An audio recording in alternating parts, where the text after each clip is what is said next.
But it's not significantly greater than many of the world's largest economies, most notably Spain, in the 2000s, where the construction sector contributed to like 10% of GDP.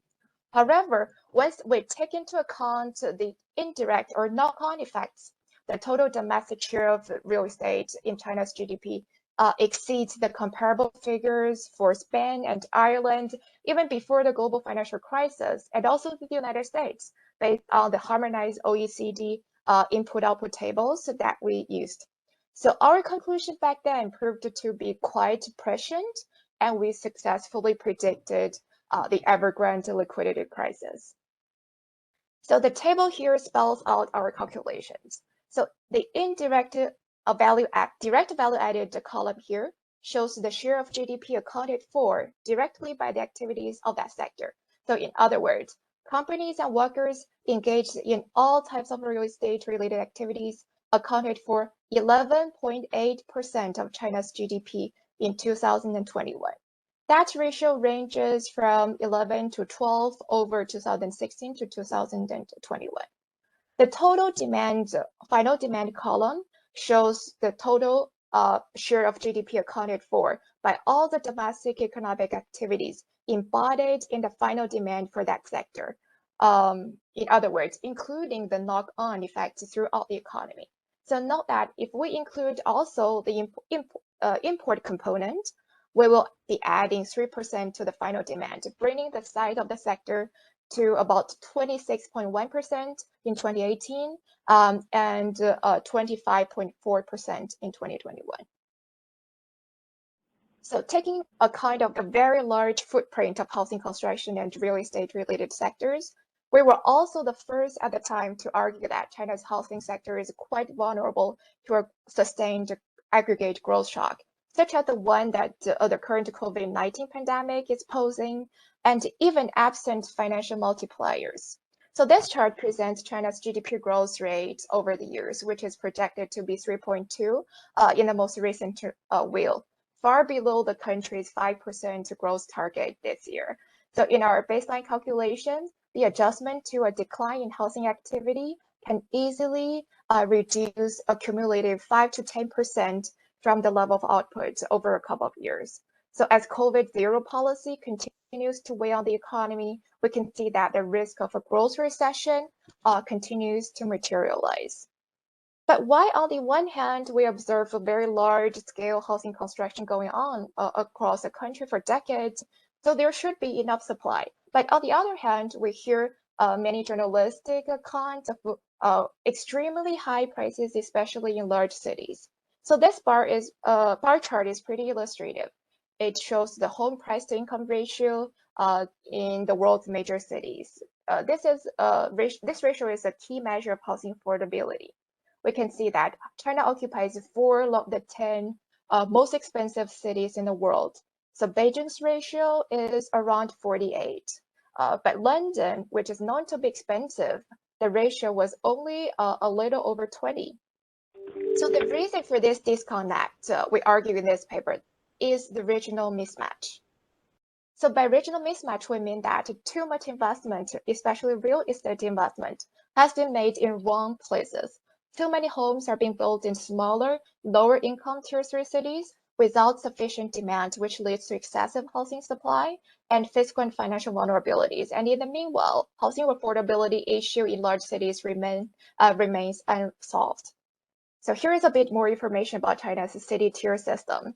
So despite its quite popular use in sectors such as commerce, transportation, education, etc., the city tier system is not officially recognized by the Chinese government. So there is no official list of exact cities that fit into each city tier. So Beijing, Shanghai, Guangzhou, and Shenzhen are unarguably tier 1 cities. So beyond that, the Chinese Bureau of Statistics reports main indicators of a real estate project in 35 large and medium-sized cities, and this data is updated monthly and serves as an important housing market monitor. So in addition to tier 1 cities, the 35 cities recognized by the government include 2 municipalities directly under the central government, which are Tianjin and Chongqing, and 5 cities under separate state planning, such as Qingdao, and 24 provincial capitals. So we identify this group as Tier 2 cities. And this classification is also broadly in line with other methods of grouping cities based on GDP, income level, or population size, and is also widely used in the literature, such as in a well-known paper written by Professor Wei Xinhui, who is also present here in the discussion. So all other cities fall within Tier 3. Altogether, as China's urbanization drive continues, there are 650 cities belonging to Tier 3 in our analyses. So Tier 3 cities as a group account for about 62% of China's GDP. So in this chart, dark blue, bright blue, and light blue stand for Tier 1, Tier 2, and Tier 3, respectively. Tier 1 takes up 12% of GDP. The share of GDP attributable to Tier 2 is 26%, and the group of Tier 3 cities account for 60% of the GDP, so important for the economy, but this group is relatively less emphasized in the real estate literature. Most of previous discussions have been largely anecdotal with regard to this group, and Tier 3 city real estate has been much less studied than Tier 1 and Tier 2. So in this paper, we set out to fill this gap. We show that in terms of housing, Tier 3 cities account for almost 80% of China's total housing stock. This figure shows the housing stock distribution across city tiers. We estimate that as of 2021, total housing stock in China reached 56 billion square meters, up from 39 billion square meters in 2010. Despite an unprecedented housing boom over the past decade, the shares of Tier 1 and Tier 2 cities remained relatively stable, accounting for about 4% and 18%, respectively. Whereas Tier 3 cities consistently contribute to over 78% of the total housing stock, a ratio that is disproportionate to and actually much larger than its share of GDP and its share of population. So we argue that housing stock is an indicator of China's housing market vulnerability or bubble, and it's a more appropriate indicator than conventional indicators such as home price to income ratio, price to rent ratio, etc. Because if you look at home price to income ratios, one might be tempted to conclude that Tier 1 cities, their housing markets have the biggest bubble, because here is a figure that shows the home price to income ratios by city tier. We can see that Tier 1 cities far outpace other city tiers. And then we are tempted to conclude that these are the places with the highest prices and thus most significant overvaluation, not only compared with other Chinese cities, but also by international standards, as we have shown previously. However, this is not consistent with what we have been seeing and cannot explain the fact that the mortgage protest first broke out in smaller, less expensive Tier 2 and other Tier 3 cities. So by the way, mortgage protest, I mean the recent market turmoil where people refused to pay mortgage on pre-sold housing construction projects. If we look instead at indicators related to housing stock and construction, we will understand that the risks are indeed significantly higher in Tier 2 and Tier 3 cities than in Tier 1. So this figure presents the ratio of housing construction underway to projects completed. For Tier 3 cities in 2020, the scale of housing under construction is 10.2 times as large as any housing completed, and the ratio was below 6 in 2011. So the figure here shows that the low completion rate is also pervasive in Tier 2 cities. So obviously, in an extremely high growth scenario, the ratio of real estate under construction to real estate completed can be very high, even if the typical house takes only 2 to 3 years to build. However, the recent growth construction of the construction sector has been nowhere near enough to explain the observed ratios that we are seeing here. And the large scale of unfinished buildings, unfinished projects, likely reflect the inability of property developers to carry out the project for lack of financing or for disputes over property rights, quality reasons. So neither of these is a good sign. In addition to the unfinished projects, we've already shown that Tier 3 cities account for an outsized share of China's housing stock, which indicated significant supply and demand imbalances. So how do we calculate housing stock? Estimating how many homes are out there in China has been a long-standing challenge, partly because multiple data sources are available, which oftentimes don't give consistent numbers.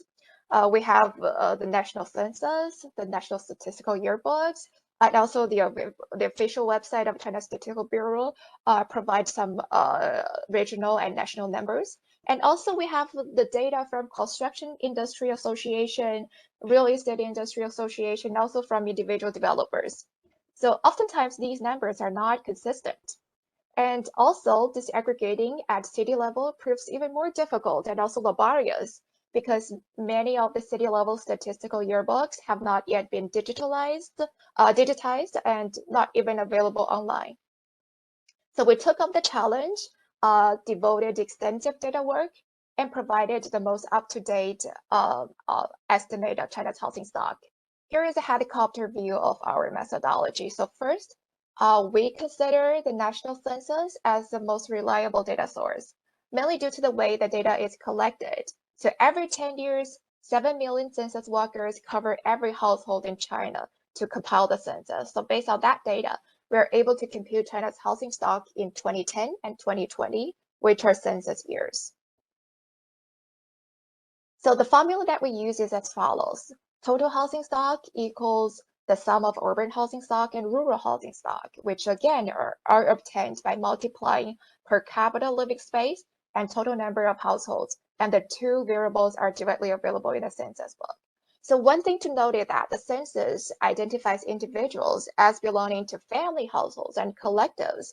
So collectives refer to dormitories, nursing homes, and hostels, and the military barracks, etc.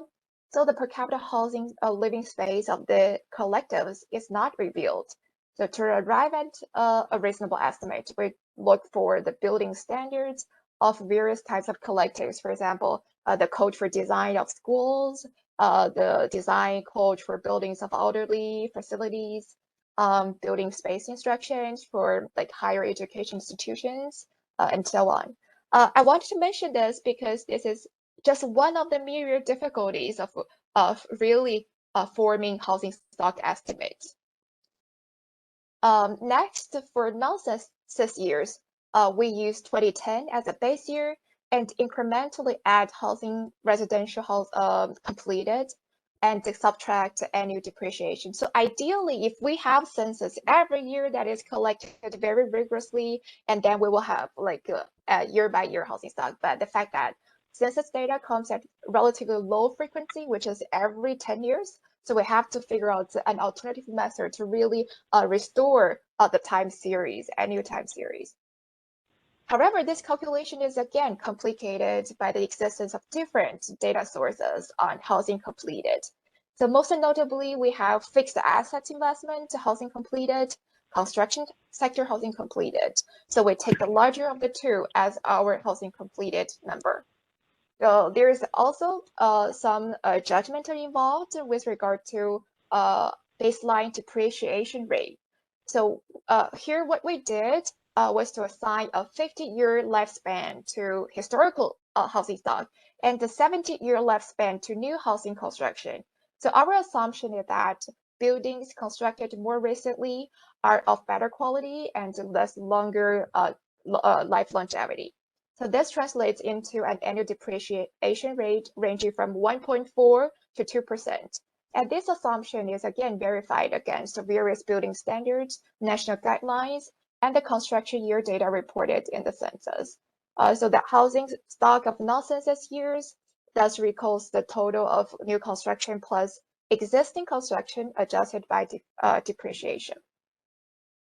In this flowchart, the blue background signifies census data. Orange means the data is collected from other official sources, than the census, whereas green indicates decision trees or our own calculations. So far we have obtained the housing stock data from two distinct sources. One from census and the other from using cumulative housing construction from annual statistical yearbooks. However, both methods yield a total housing stock about 54 million square meters in 2010, with negligible difference, as we can see. The fact that the two estimates are extremely close confirms the validity of the using cumulative approach of extending our approach to non-census years, since housing completed data is available at a monthly level at a much higher frequency. So in this way, we're able to establish higher frequency housing stock indices to analyze monthly housing price and valuation changes by city tier. So I will show an application of this method in the next section. So another advantage of our methodology is that it allows us to provide an estimate of the size of the replacement needs. Although it is highly sensitive to the depreciation rate that we're using, and the error range is from 10% to 15%. So in addition to this consideration, another caveat is that housing stock reported in the census might be understated. Out of tax and other considerations, individuals, the respondents, have an incentive to really underreport their home ownership in the census. So finally, we disaggregate national housing stock by city tier. To do this, we repeat the entire procedure again using city level data. So for the 4 municipalities directly under the central government, which are Beijing, Tianjin, Shanghai, and Chongqing, the data is available in the national level census and statistical yearbooks. So for other tier 2 cities, we refer to the subnational census of the province in which the city is located for such information. So the entire process is quite laborious, involves a tremendous amount of data work. So we have to manually go through 300 to around 300 to 400 provincial level statistical yearbooks. And we then subtract tier 1 and tier 2 housing stock numbers from the national aggregate to obtain the whole total residential floor space of tier 3 cities. In this way, we were able to produce a figure that I have presented at the beginning, which shows that tier 3 accounts for 80% of China's housing construction. So as economists, we care not only about footage or square meters, but also about the price and valuation to determine the economic significance of a particular sector. So unfortunately, China does not release statistics on housing price movement for most tier 3 cities. However, it does publish monthly price indices for tier 1 and tier 2, as well as for national average. So making use of our calculations on the size of the housing stock in each city tier, we're able to infer the price movements in tier 3 cities, and this figure illustrates the recent price movement. We can see that recent prices have been much weaker in tier 3 cities compared to tier 1 cities such as Beijing, Shanghai, Shenzhen, and Guangzhou, and which is consistent with our observations on demand and supply. Our calculation also suggests that between early 2021, which is the starting point of this figure, and mid 2022, tier 3 cities have seen almost a 20% decline in residential housing prices. So prices rose modestly in other city tiers. We caution that housing price data, especially average price, anywhere in the world is very difficult to interpret. For example, due to changing mix and regions of home sales, and China is no exception. So, but nevertheless, this figure is consistent with our broader analysis and the broader message. Combining the housing weight and price changes, we show in this chart that tier 3 cities housing markets made up roughly 50% of China's housing valuation and have seen much more significant depreciation since the onset of the pandemic. And this does not even account for inflation over the period. So in this figure, we can see that tier 1 and tier 2 experienced a relatively modest appreciation. last year at tier 3 cities, whereas have seen a significant housing depreciation. So on the demand side, um, uh, uh, previous pages, we have dealt with mainly a supply side story, but on the demand side, so what is happening? Population aging and population outflows actually further aggregated the regional imbalances, and these imbalances have implications for debt, employment, China's fiscal sustainability, and financial sustainability. Let's first look at population.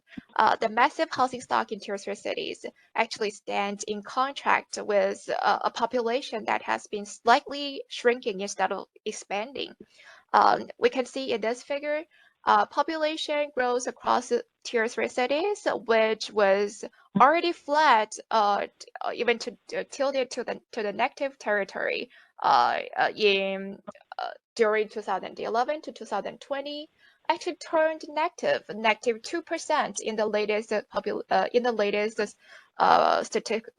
statistical release, whereas tier 1 and tier 2 cities have seen population inflows.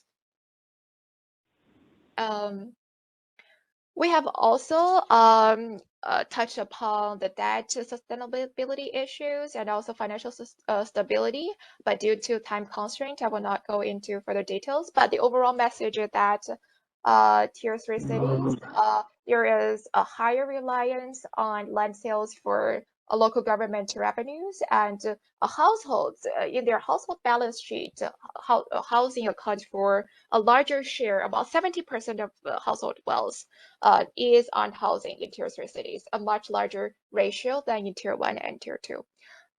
However, I would like to highlight this figure here. It shows how important construction or real estate is to employment in tier 3 cities.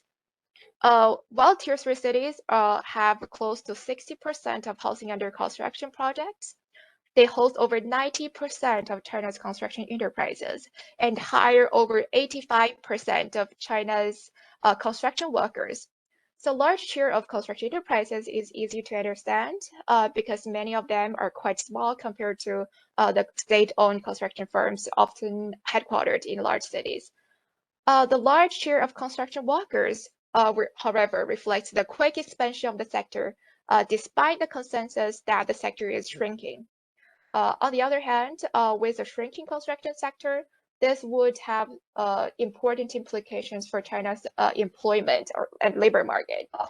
If resources from construction cannot be reallocated relatively quickly. Although this is not a focus of our paper, we've also touched upon infrastructure construction. And similar to housing, China is building vast quantities of infrastructure at a pace that is even more rapid than housing construction.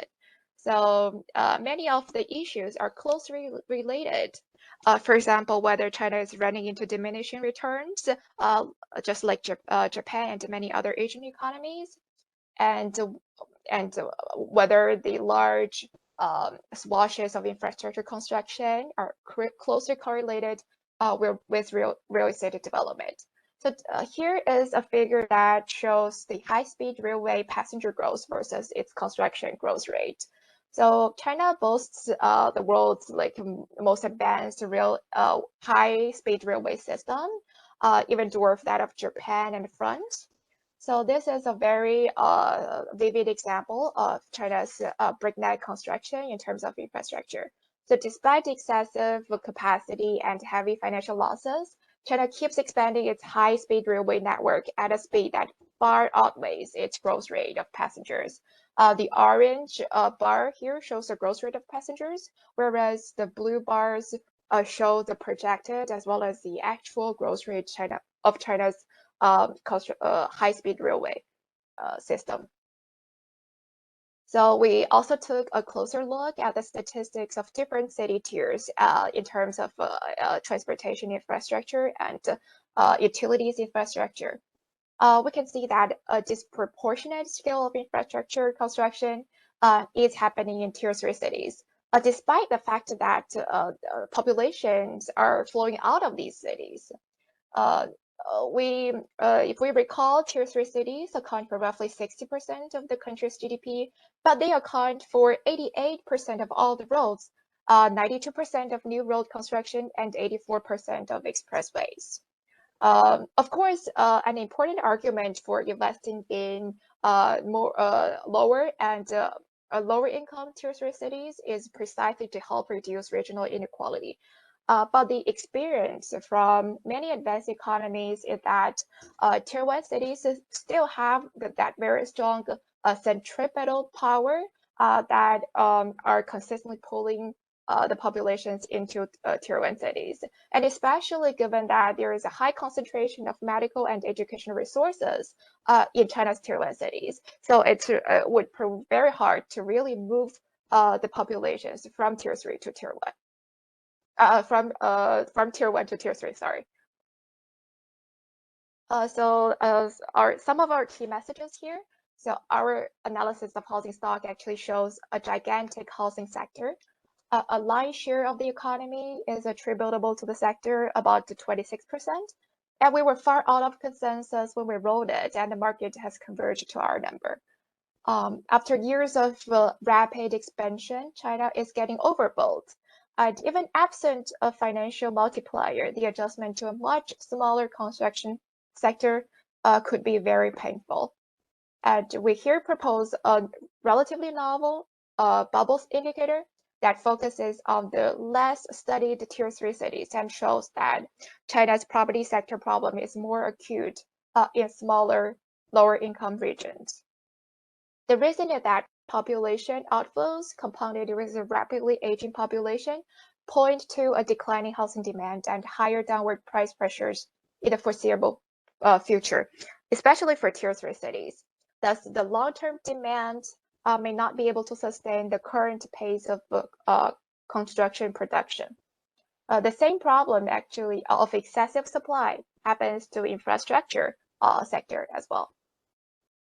As the next step, we have plugged in our housing construction and excessive stock number into the conventional models to predict housing prices. And the models include not only income level, interest rate, etc., these conventional variables, but we also, on top of that, we added our housing stock variable. And we evaluate the model performance through AIC, BIC, those standard statistical metrics. And we show that our housing, the model with our housing stock indicator is able to explain more of the housing price volatilities. And also we plan to extend our model to individual tier 3 cities because currently we are focusing on these tier 3 cities and treating them only as a group. There's possibility of examining the effectiveness of China's different policy levers, because the Chinese government is believed to have enormous leverage over real estate sectors through its financial regulations and numerous other instruments. So we intended to show whether these policy levers are still effective in a high interest rate environment. So that is all about our work, and any questions or comments are welcome.